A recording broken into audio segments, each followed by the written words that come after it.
వైద్యారోగ్య శాఖ ఉద్యోగులందరికీ కూడా ఉద్యమాభివందనాలు. మిత్రులారా, ప్రధానంగా కొన్ని సమస్యాత్మకమైనటువంటివి, అపరిష్కృతంగా ఉన్నటువంటి సమస్యల మీద మన ఉద్యోగులు, మెడికల్ అండ్ హెల్త్ ఎంప్లాయీస్లో ఎదుర్కొంటున్న సమస్యల మీద, కొన్ని అంశముల మీద మేము మీ దృష్టికి తీసుకుని వస్తున్నాం. మిత్రులారా, ప్రధానంగా సచివాలయ ఆరోగ్య కార్యదర్శులు, ఇది ఏళ్ల తరబడి, అంటే ప్రభుత్వాలు మారుతున్నాయి, అధికారులు మారుతున్నారు, మన డిమాండ్స్ మాత్రం అలాగే ఉన్నాయి. వాళ్ళ ఉద్యోగ భద్రత మాట ఎట్లా ఉన్నా మానసిక క్షోభ, వాళ్ళు అనుభవిస్తున్నటువంటి ప్రతి విధమైనటువంటి అంశంలో వాళ్ళు ఎదుర్కొంటున్న సమస్యలకు ఏ ఒక్క సంఘము కూడా వాళ్ళకి సానుకూలంగా మద్దతు పలికేటువంటి పరిస్థితి లేదు. ఉదాహరణకు మెడికల్ అండ్ హెల్త్ రంగంలో 143 అన్న అంశం మీద గతంలో విజయవాడ ధర్నా చౌక్లో రాష్ట్ర వ్యాప్తంగా ఉన్నటువంటి అన్ని సంఘాల వారికి మనం పిలుపునిచ్చాం. అయ్యా, మెడికల్ అండ్ హెల్త్ రంగం కుదేలైపోతుంది,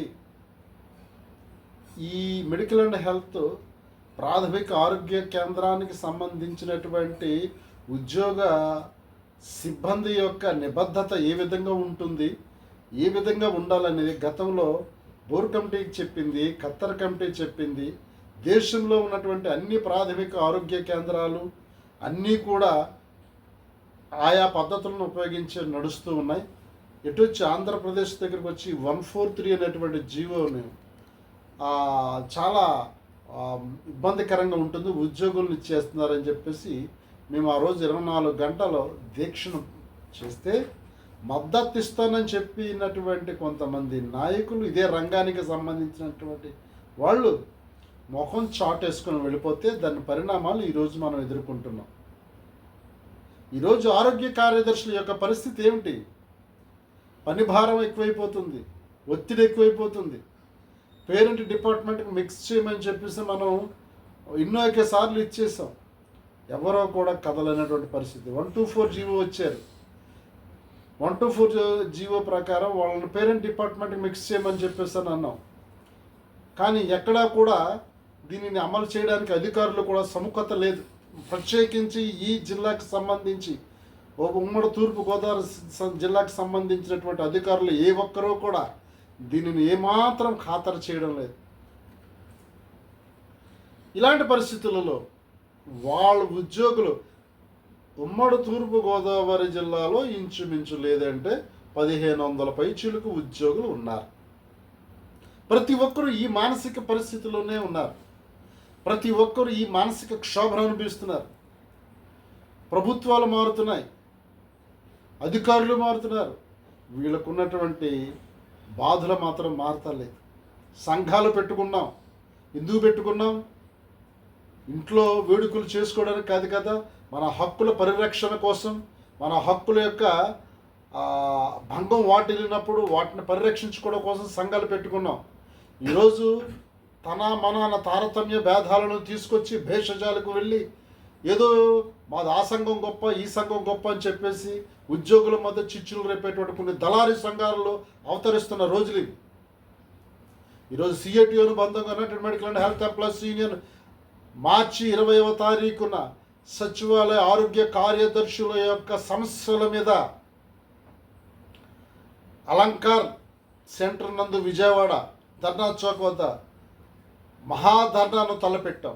ప్రధానంగా వాళ్ళు ఎదుర్కొంటున్నటువంటి సమస్యలు, వాళ్ళు ఎదుర్కొంటున్నటువంటి పరిస్థితులు ఇవి మనందరికీ తెలుసు. రెగ్యులర్ ఉద్యోగులు ఉన్నటువంటి మనకి తెలుసు, రెగ్యులర్ ఉద్యోగులుగా ఉన్నటువంటి సంఘ నాయకులకి తెలుసు, మేమే పెద్ద పోటుగాళ్ళమని చెప్పుకుంటున్నటువంటి కొంతమంది నాయకులకి తెలుసు.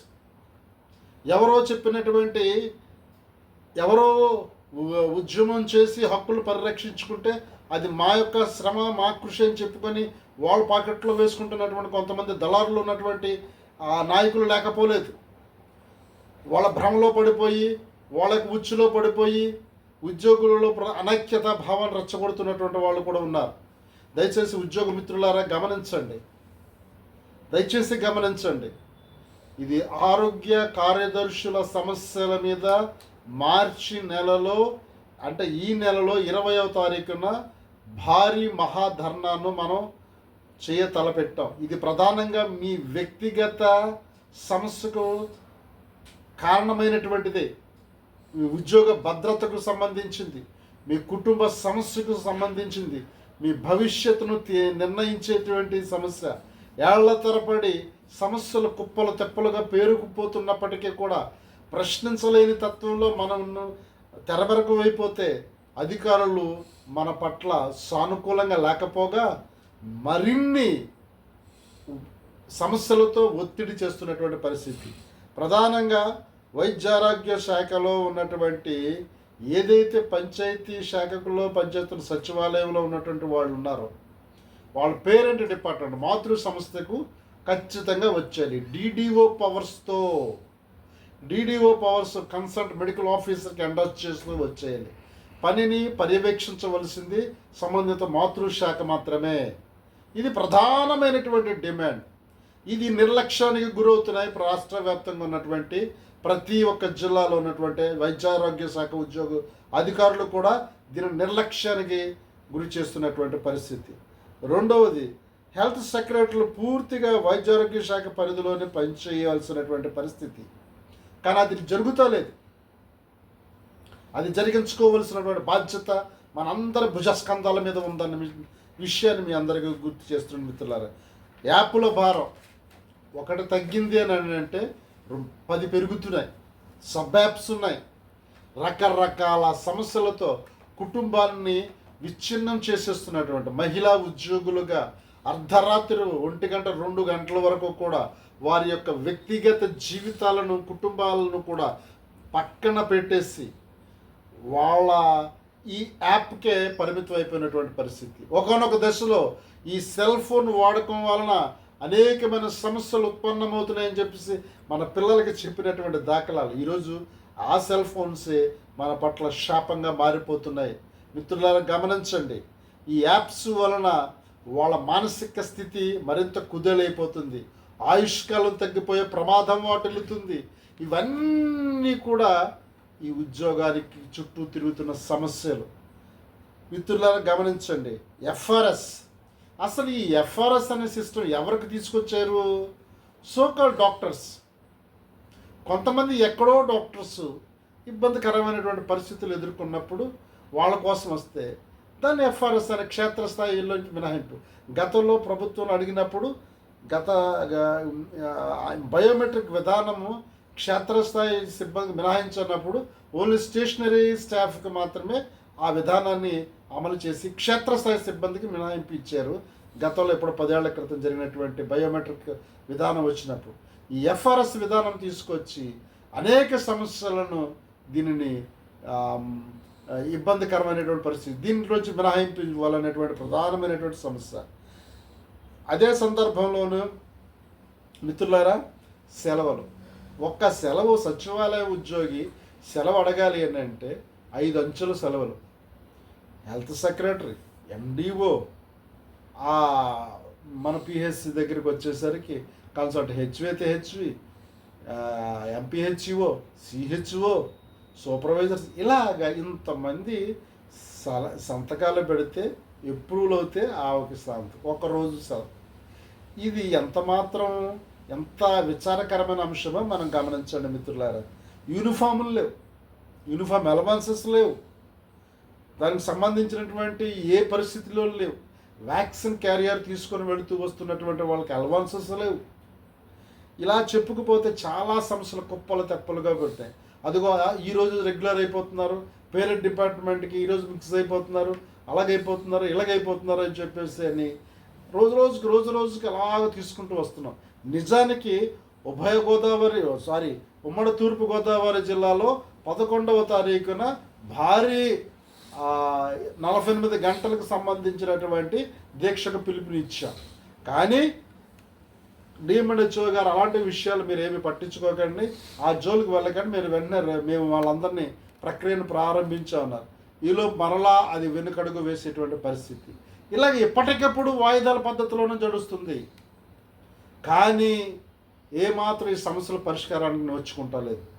ఇలాంటి సందర్భంలో మనం గత్యంతరం లేక పోరాటానికి మార్గం ప్రజాస్వామికముగా, రాజ్యాంగబద్ధంగా, శాంతియుతముగా మన హక్కుల కోసం మనం రోడ్డు ఎక్కవలసినటువంటి పరిస్థితి వచ్చింది. కాబట్టి మార్చి 20వ తారీఖున జరిగేటువంటి మహాధర్నాకు మీరు అందరూ కూడా తరలి రావాల్సినటువంటి ఆవశ్యకత, మీ భవిష్యత్తు, మన భవిష్యత్తు, భావితరపు ఉద్యోగుల యొక్క భవిష్యత్తు ఈ ధర్నాలో ఇమిడిపోయి ఉన్నాయన్న విషయాన్ని మీరందరూ జ్ఞాపకం చేసుకోండి. రెగ్యులర్ ఏఎన్ఎంస్తో సమానముగా లీవులు, సౌకర్యాలు అమలు చేయాలి మన డిమాండ్. బదిలీలకు అవకాశం కల్పించాలి, వెంటనే పదోన్నతులు ఇవ్వాలి. ఇవి మన ముందున్నటువంటి తక్షణ కర్తవ్యాలు, డిమాండ్స్. ఇది మిత్రులారా, ఈనాటి వరకు కూడా ఎక్కడా కూడా 143కి సంబంధించినటువంటి ఎక్కడ కూడా క్లారిటీ లేదు. ఎక్కడికి కూడా అనైతికమైనటువంటి బదిలీలు, అనైతికమైనటువంటి బదలాయింపులు 143కి సంబంధించినటువంటి విషయాలు. ట్రాన్స్ఫర్స్ ఉంటాయో లేవో తెలియదు. డైరెక్టర్ ఆఫ్ హెల్త్ నుండి దగ్గర నుంచి జోనల్ మలేరియా జోన్ 2 వరకు కూడా ఎవరి ఇష్టం వచ్చినట్లు వాళ్ళు బేరసారాలు, విపరీతమైనటువంటి పరిస్థితులు ఎదుర్కొంటున్నటువంటి పరిస్థితి. దీనికి సంబంధించినటువంటి ఉద్యోగులు నైతికతతో ఆలోచన చేయాలి. ఒక సమస్య ఉత్పన్నమైనప్పుడు ఖచ్చితంగా ఆ సమస్య మీద మనం పోరాటాలు చేయవలసినటువంటి అవసరత, మనం అందరం కలిసి ఐక్యంగా కదలవలసినటువంటి అవసరత ఎంతైనా ఉంది.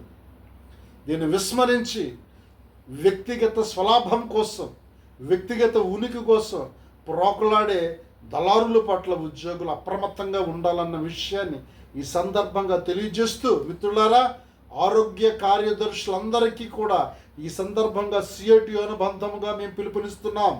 అలంకార్ సెంటర్లో కదం తొక్కుదాం, కదలి వెళదాం. నువ్వు నేను అనేటువంటి తారతమ్యం కాదు, నువ్వు ఆ సంఘము నీ ఈ సంఘం అనేటువంటి కాదు, సమస్య అందరిది. ఖచ్చితంగా మనం అందరం వెళ్దాం, ఐక్యంగా ఉందాం, కలిసి మన హక్కులను పరిరక్షించుకుందాం.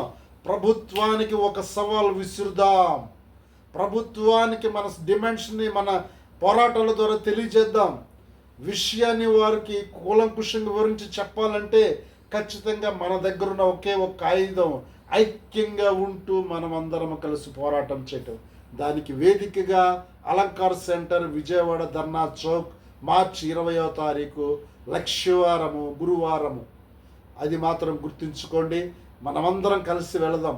ఎవరో ఒకరు కామెంట్స్ చేస్తున్నారు, ఏవోవో ధర్నా చేస్తే ఏదో రాబోతున్నటువంటి ఈ మాతృశాఖ మిక్స్ అయ్యేటువంటి పరిస్థితులు వెనకడిపోయి ఎందుకు వెళ్తాయి?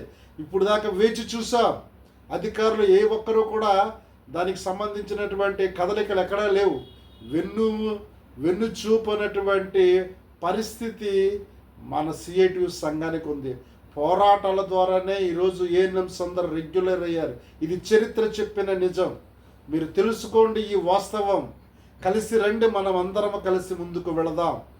ఈరోజు సచివాలయ ఉద్యోగులు అధిక శాతంగా గతంలో సెకండ్ ఏఎన్ఎంస్గా పనిచేసినటువంటి వారు ఈరోజు రెగ్యులర్ అయ్యారంటే దానికి సిఐటి అనుబంధంగా ఉన్న United medical and health employees union తీసుకున్నటువంటి సంచలనాత్మకమైనటువంటి కొన్ని నిర్ణయాలు, తీసుకున్నటువంటి కొన్ని ఉద్యమాలు, చరిత్రలో మర్చిపోలేనటువంటి పోరాటాల ఫలితమే ఈరోజు మీరందరూ రెగ్యులర్ అయ్యారన్నటువంటి విషయం.